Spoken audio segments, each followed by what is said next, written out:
He was one of the most powerful men in Shanghai, a Chinese tycoon who controlled an empire of shipping companies, hotels, and real estate developments. People called him Mr. Liang, but to most, he was a living legend, a man whose wealth and influence could bend governments and markets alike. And yet, for all his fortune, his private life was lonely, sterile, and meticulously controlled. He had everything money could buy: private jets, yachts, penthouses, but no family to remind him what it meant to feel human warmth. That was until May arrived, a Filipino caregiver who was supposed to spend only a week assisting him after a minor stroke, and ended up changing his life forever. May was nothing like the staff he was used to. She didn't wear the stiff, rehearsed smiles of the hotel-trained nurses, nor did she fawn over him like some of the assistants who were clearly there to network for favors. She moved quietly, efficiently, and with a genuine warmth that was rare in his world. She spoke softly in perfect English, peppered with Tagalog phrases that he had to ask her to translate. There was an unassuming confidence in the way she handled the tasks he hated the most, waking him gently for early morning exercises, preparing his herbal drinks exactly the way his doctor recommended, and talking to him as though he were not some untouchable tycoon, but simply a human being. It started on the third day. Liang had just come out of a nap when he realized May was sitting by the window, holding a small tray of his favorite black coffee and speaking in that calm, measured voice. "Sir, your blood pressure is slightly elevated. I've prepared some tea after your breakfast. It will help balance it," she said. There was no condescension, no hesitation, just clarity and care. He had never been spoken to like that, not by his advisors, not by his own staff, not even by the few friends he had left. For the first time in years, he felt understood. Days turned into weeks. Liang found himself talking to May more than anyone else in his life. He shared stories of his childhood, the struggles of his parents, the sacrifices that had built the empire he now ran alone. May listened, truly listened, and responded with thoughtful questions and simple observations that somehow pierced his walls. When he spoke of his loneliness, she didn't offer cliches. She simply said, "No one should be alone when they are not well, sir. You deserve people around you who care, not just people who want your money." Liang had laughed then, a deep, unguarded laugh that startled even him. No one had ever dared to say that to him.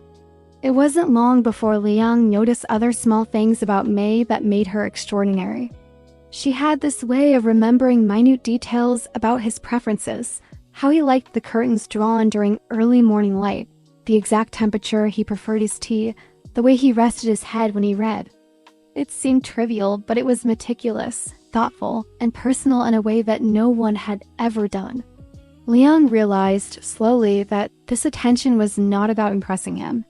It was about kindness, something that had been absent in his life for far too long. One evening, Liang returned from a dinner meeting with international investors to find May in the garden courtyard. The sun was setting, casting long shadows across the manicured lawn. She was helping a group of potted orchids regain their balance after he had insisted on moving them inside for winter, muttering complaints about the cold hands and hard soil. He paused, watching her quietly. She didn't notice him.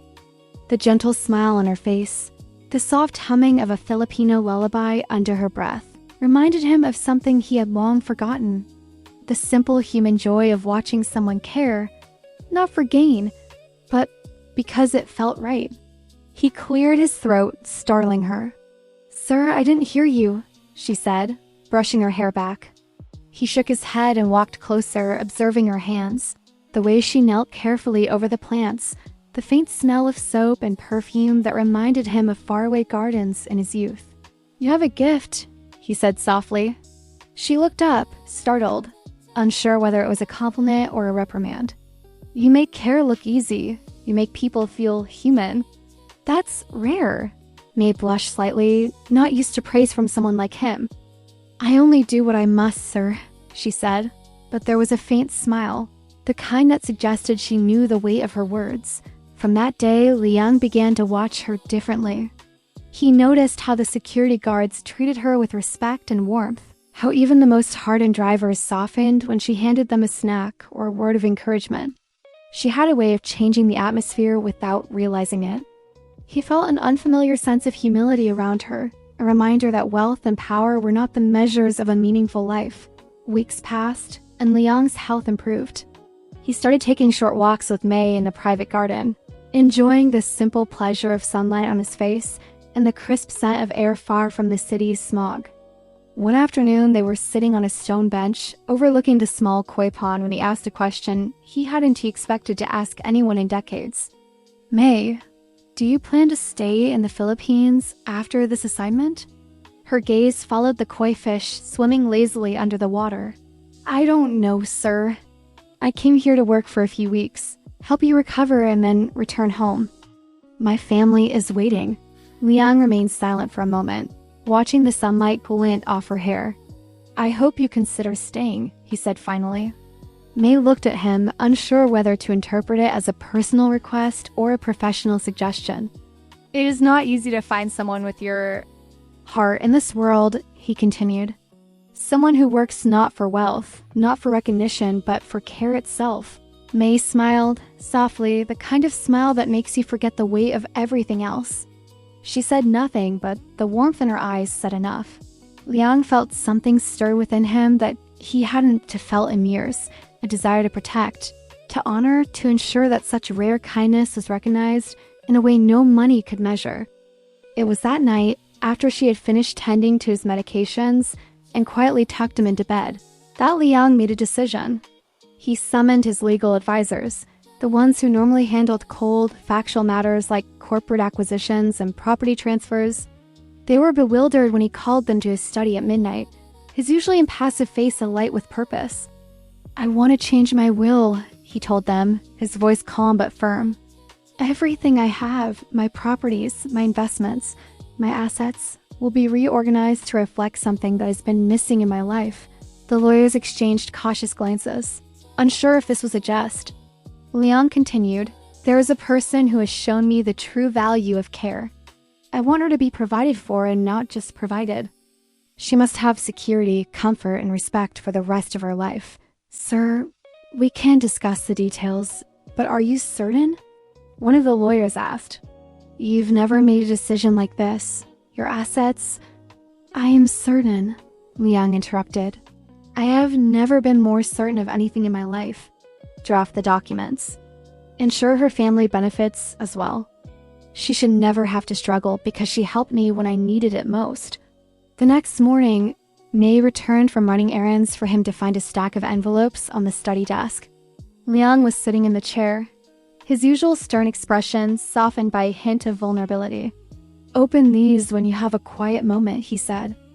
Mei glanced at the envelopes, unsure why they were addressed to her.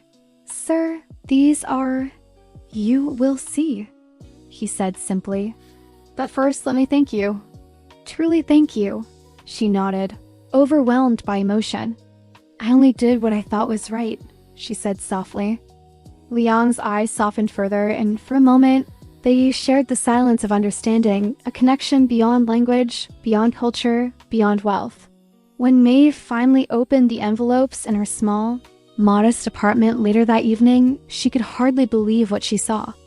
Her family would have a home, her siblings' education would be fully funded, and she herself would have the freedom to choose her path without worrying about financial burdens. It was more than generosity. It was a recognition of the human dignity she had upheld, quietly and consistently, in the midst of a world obsessed with money and status. News of the Tycoons will spread slowly, initially through trusted legal channels, then eventually reaching the press. Speculation ran wild. Why would one of China's wealthiest men give away so much to a foreign caregiver? Journalists asked. Social media buzzed with admiration, incredulity, and curiosity. But Liang didn't care about fame, headlines, or gossip. He only cared that Mei and her family were safe, respected, and honored. Months later, Liang and Mei sat together in the private garden again.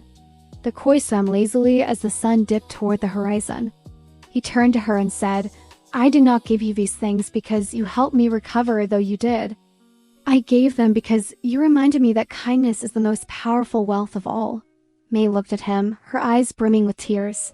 "Sir, you have given me everything I could ever dream of," she said. "But You've given yourself something even greater. You have learned to trust again." Liang smiled faintly, a rare, genuine smile. Perhaps you have taught me more than I taught you." In the following years, May returned to the Philippines occasionally, but she kept in touch with Liang through letters and calls. She would visit the Tycoon in Shanghai not as an employee, not as a subordinate, but as a friend, someone whose presence reminded him daily that wealth without humanity was hollow. And though he remained a tycoon, a man of immense power and influence, he carried within him a humility, a gratitude, and a recognition that no amount of money could ever replace the value of one selfless, caring person. And so the story of May, the Filipino caregiver, and Mr. Liang, the Chinese tycoon, became one of quiet legend. Not because of fortune, fame, or public acknowledgement, but because it proves something timeless, that kindness, compassion, and genuine care have the power to change lives, bridge worlds, and transform even the most distant, powerful hearts. One Filipino caregiver, showing the world that true wealth is not counted in money, but in humanity, had altered the course of a tycoon's life forever.